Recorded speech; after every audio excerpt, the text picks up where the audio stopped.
जो तीन यहाँ पर लोगों को रोजी रोजगार का जो लोग बता रहे हैं, जो उपाय रह गया है, तीन उद्योग धंधे यहाँ पर फल फूल रहे हैं। पहला है अवैध शराब का कारोबार। गांव गांव में लड़कों के पास रोजगार का ये नया साधन खड़ा हो गया है, जहां शराबबंदी के नाम पर दुकान बंद है, होम डिलीवरी चालू है। और होम डिलीवरी कर कौन रहा है? ये नए लड़के, उनको शराब माफिया अपने पेरोल पर लेकर, उसको मोटरसाइकिल लेकर 4, 5, 10 बोतल का हेर फेर करा रहे हैं और लड़के इस काम में फंसते चले जा रहे हैं। दूसरा जो देखा हमको काम का, लोगों का जो यहाँ रोजी रोजगार का उपाय है, वो है अवैध बालू का खनन।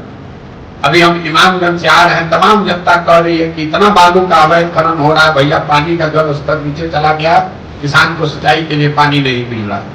हम लोग रोड पर पैदल चलते हैं, 10 ट्रक या ट्रॉली अगर हमको मिलेगा तो उसमें मान कर चलिए कि 2-3 ट्रक ट्रॉली है वही होगा जिसमें अवैध बालू का खनन हो रहा है। और ये सिर्फ गया का बात नहीं है, आप बांका जाइए वही हाल, चंपारण जाइए वही हाल, सुपौल जाइए वही हाल। कोई जिला ऐसा नहीं है जहां अवैध बालू का खनन बहुत बड़े स्तर पर नहीं हो रहा है।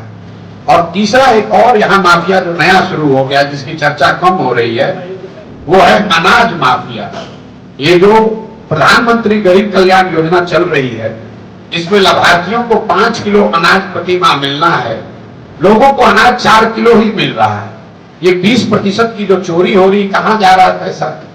ये 20% की चोरी इसलिए हो रही है कि करीब 30 से 35 रुपया प्रति क्विंटल के हिसाब से पैसा काट कर जनप्रतिनिधियों और अफसरों के बीच में बांटा जा रहा है। और ज्यादातर जगह पर, मैं कैमरे पर कह रहा हूं, ज्यादातर जगह पर विधायक महोदय लोग भी 6 से 7 रुपया प्रति क्विंटल अपना हिस्सा इसमें ले रहे हैं। राशन में कुछ कटौती होता है कि जैसे कि उसका 5 केजी मिलना चाहिए, उसका 4.5 केजी या 4 केजी मिलता है, सब मिलकर खाता।